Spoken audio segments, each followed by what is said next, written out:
informar el día de hoy sobre dos temas. Lo de la infodemia, esta nueva epidemia que tiene que ver con las noticias falsas que proliferan, ese virus que se transmite y que produce desinformación, alarma y desde luego que afecta la convivencia social. No es el propósito censurar, es informar a los ciudadanos cómo funciona este mecanismo del todo nuevo, porque en siglos no veíamos algo así. Esto tiene que ver con el avance de la tecnología y de los medios alternativos que han venido desplazando a los medios convencionales de información. Entonces, invitamos a Genaro Villamil a que nos explique cómo funciona este sistema, con el ánimo de que todos nos volvamos expertos, que así como ya sabemos más sobre la epidemia del coronavirus, sepamos también más cómo enfrentar esta nueva epidemia, qué es lo que podemos hacer, cómo podemos contrarrestarla, cuál es la mejor actitud, si se deja correr, si se replica, se responde, ¿qué es lo mejor? Entonces, sobre todo, que se conozca cómo funciona. Esta sería una introducción, porque vamos a dedicar varias conferencias a este tema. Vamos a ver ahora un marco general y luego vamos viendo qué son los bots, cómo se contrata,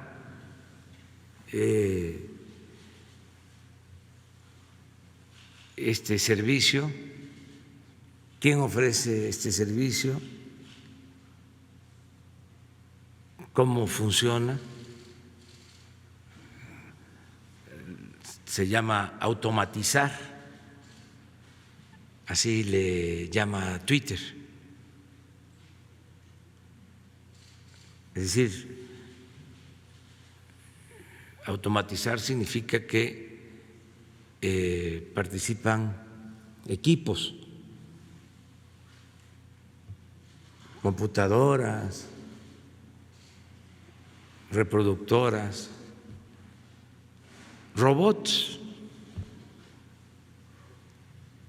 Entonces no es la manifestación libre, espontánea de las personas, sino de mecanismos artificiales creados para difundir mentiras, calumnias o noticias falsas.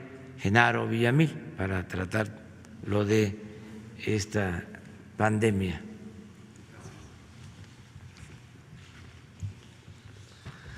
Muchas gracias, señor presidente. Muchas gracias, colegas, compañeros y a todas las personas que nos están viendo a través justamente de redes sociales o de las pantallas televisivas.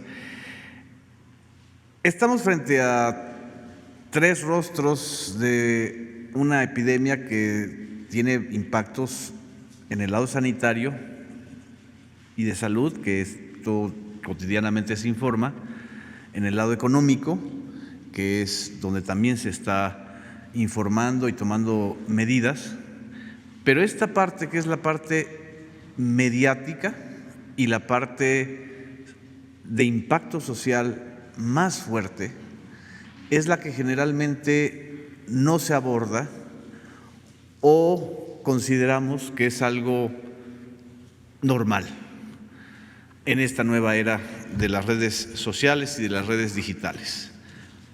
La infodemia es, aquí vamos a la definición, es un término que utiliza la propia Organización Mundial de la Salud para referirse a la sobreabundancia de información falsa, maliciosa o medias verdades sobre la pandemia y su rápida propagación a través de las personas y de los usuarios, de todos nosotros, de redes sociales, a través de Twitter, a través de Facebook, de las empresas de Facebook, como son especialmente WhatsApp, Instagram, de YouTube.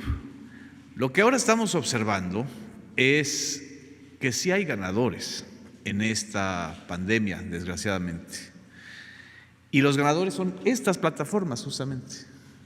El nivel de ingresos y de ganancias que han tenido en este primer trimestre del año, empresas como Facebook, empresas como Google, empresas como Amazon, como Microsoft y en menor medida, aunque muy importante también Twitter, son el resultado de esto justamente.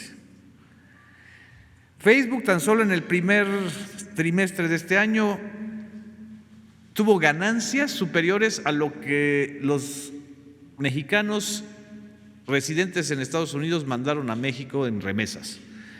Facebook tuvo 4.902 millones de dólares de ganancias, 5.000 millones de dólares, para hacerlo cerrado. Facturaron 18.737 millones de dólares. Y no hablemos de Google, porque Google es el gran gigante que tuvo más de 6.000 millones de dólares de ganancias, 6.836 millones de dólares. ¿Y a quién pertenece? ¿Y YouTube a quién pertenece? A Google. YouTube generó en este periodo un crecimiento muy importante del 52%, más que en el primer trimestre del año 2019. Entonces, cuando estamos hablando de infodemia, estamos hablando sobre todo de algo que es un fenómeno transnacional en donde están estas grandes plataformas. Twitter, por ejemplo, también ha crecido mucho.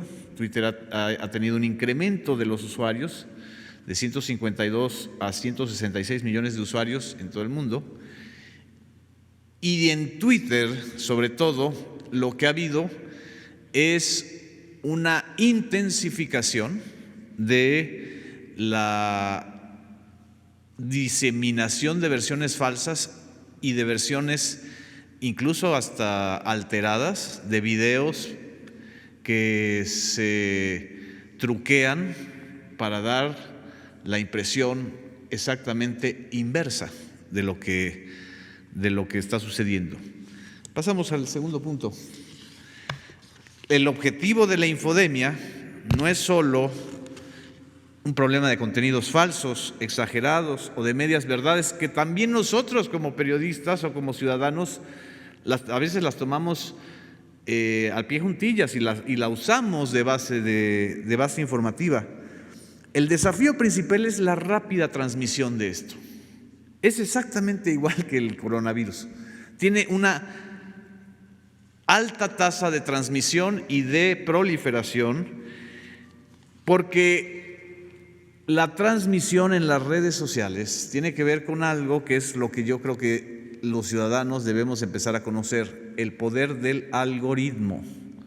así como en la televisión o en la radio, el nudo central del negocio es el rating, o en los medios impresos es el número de suscriptores o de ejemplares vendidos, en las redes sociales el tema es el algoritmo.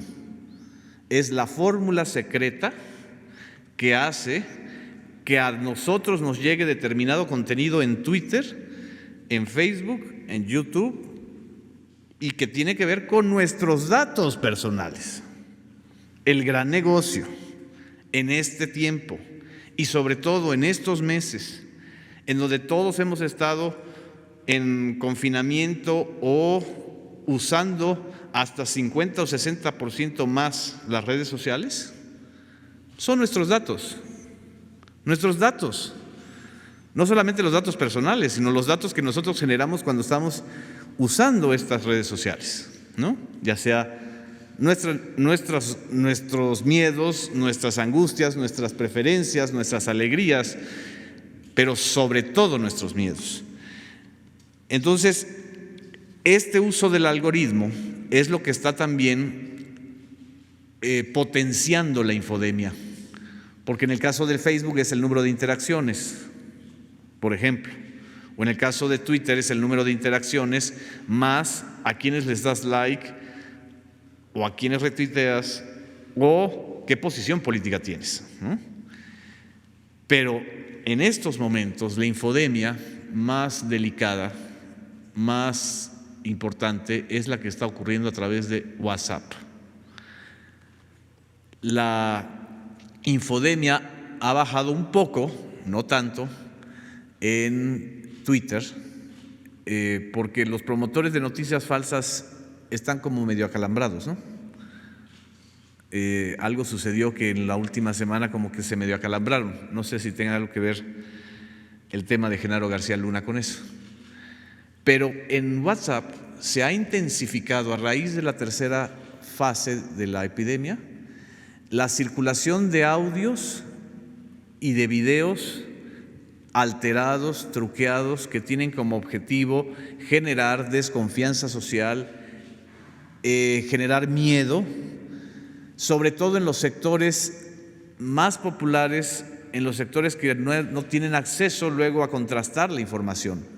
Y así estamos escuchando el audio de una señora que dice que la Secretaría de Marina va a rociar el virus en las noches, que es un audio truqueado de 2017 y que le llega a las personas porque se hacen las cadenas, así cadenas de transmisión, exactamente como en el coronavirus.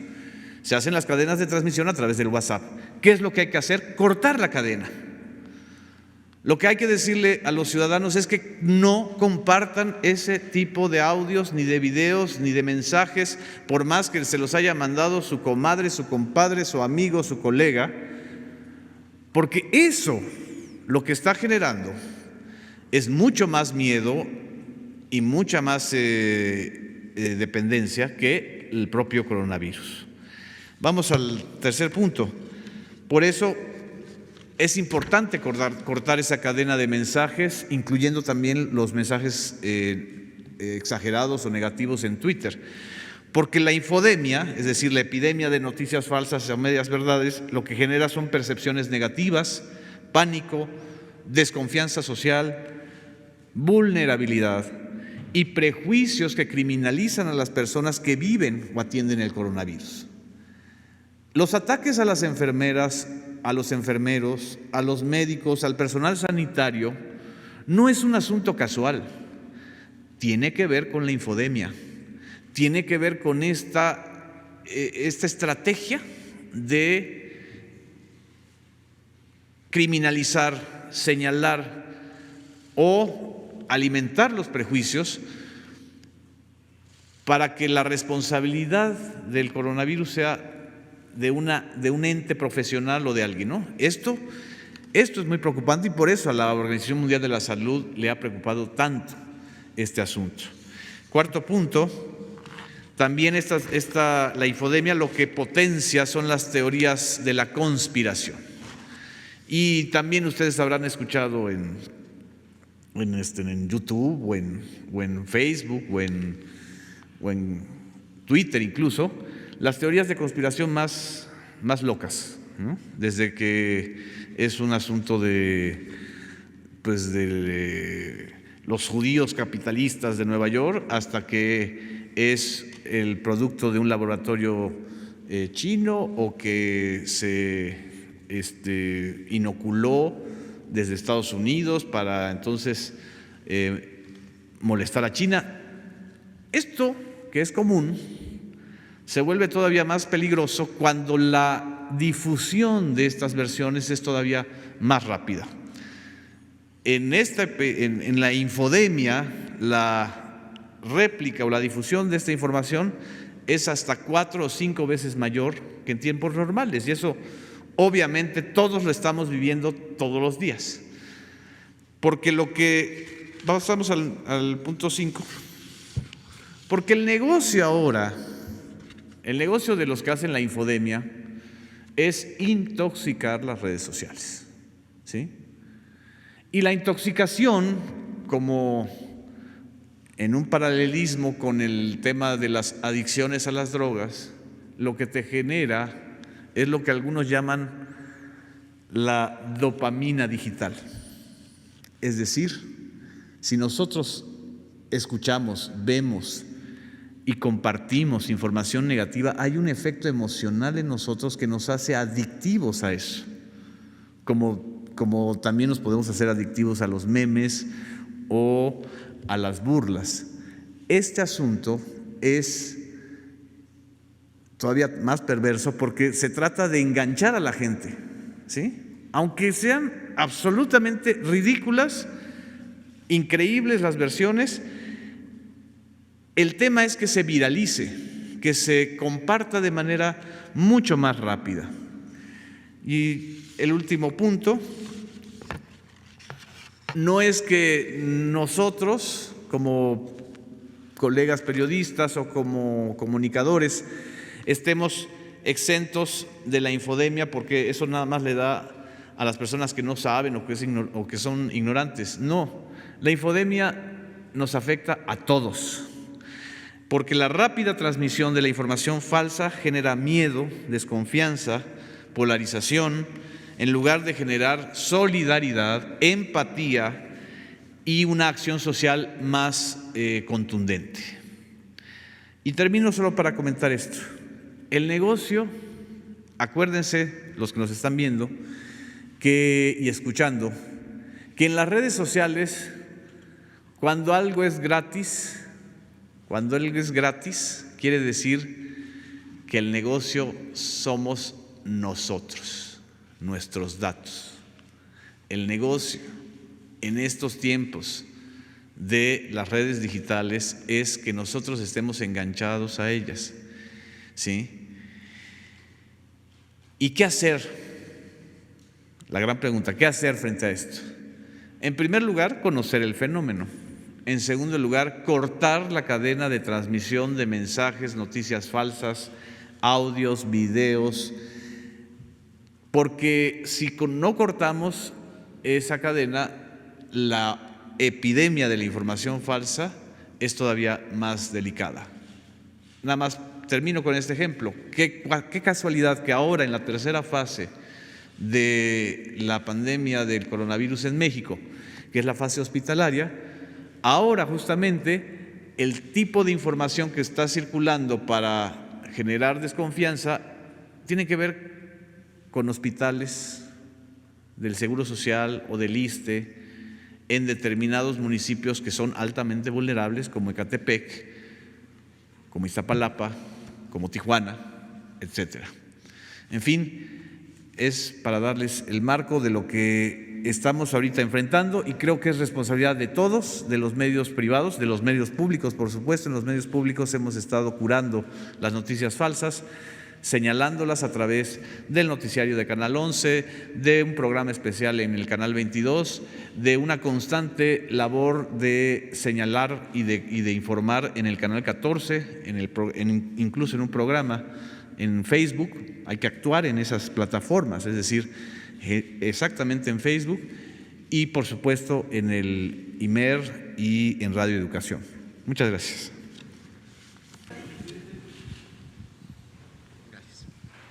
Buenos días. Juan Hernández, del periódico Basta y de Grupo Cantón.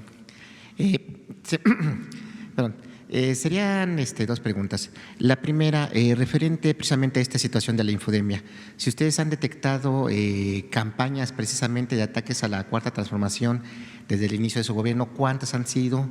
Si han podido localizar precisamente a quiénes están atrás de estas campañas y si podrían entrar precisamente dentro de estas campañas o estos ataques, lo que había mencionado hace aproximadamente unas semanas, de estos tweets de famosos, los cuales, en algunos casos se pueden aprovechar de la buena fe, pero hacen también críticas muy fuertes precisamente a lo que están haciendo, desvirtuando el trabajo en este caso, por ejemplo, del combate al coronavirus. Y en breve una segunda pregunta.